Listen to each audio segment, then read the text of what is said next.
బైబిల్లో నుండి ఎవరైనా భక్తుల గురించి కానీ, బైబిల్లో నుండి ఎవరైనా వ్యక్తుల గురించి కానీ మీకు పరిచయం చేస్తే, ఏ సేవకులైనా, భూమి మీద ఉన్న ఇంతవరకు నడిపిస్తూ వచ్చిన సేవకులైనా, ఇప్పుడు సంఘాలను నడిపిస్తున్న సేవకులైనా, ఇక మీదట నడిపించబో సేవకులైనా ఎక్కడి నుంచి వాక్యాలు చెప్తారు?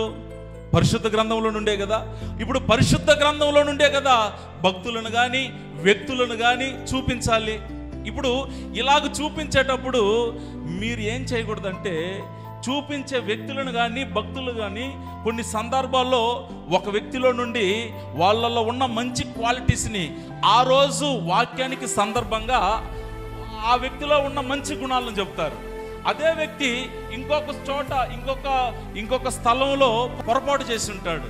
ఆ పొరపాటును ఇంకో వాక్యం చెప్పేటప్పుడు ఇంకొక సందర్భంలో మరి ఇలాగ ఉండకూడదని చెప్పాల్సిన స్థితి వచ్చినప్పుడు ఆ వ్యక్తులను, ఆ భక్తులను మన మనసులో తప్పుడుగా మనము ఉద్దేశంలో కూడా, తలంపులో కూడా మనం ఏం చేయకూడదు. వీళ్ళు ఇలాంటి వాళ్ళు, దావీదు ఇలాంటి వాడు, అమ్మా ఎంత పాపం చేశాడు అనుకుంటాం. అయితే దేవుడు ఏమంటాడు తెలుసా ఆయన గురించి?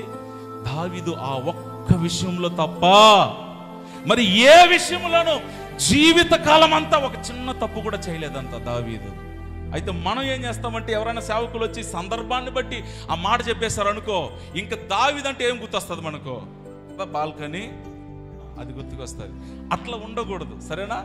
సందర్భాన్ని బట్టి చెప్తారు. అయితే ఎందుకు చెప్తారంటే, వాళ్ళ గురించి చెప్పినప్పుడు అలాంటిది మంచి విషయాలు చెప్పినప్పుడు అలాంటిది నాలో ఉందా అని చూసుకోవాలి. ఒకవేళ వ్యక్తుల్లో ఇలాంటి కార్యాలు, చేయకూడని కార్యాలు, ఉండకూడని కార్యాలు ఏదైనా భక్తుల్లో నుంచి బైబిల్లో చూపిస్తే సేవకులు, దానిని బట్టి మనం ఏం చేయాలంటే, అమ్మో నేను అలాగునా ఉండకూడదు. ఇది మనల్ని మనం పరీక్ష చేసుకోవడానికి, మనల్ని మనం సరి చేసుకోవడానికే కానీ బైబిల్లో ఉన్న వాళ్ళని తప్పుగా చూపించడానికి కానే కాదు. అర్థమవుతుందా?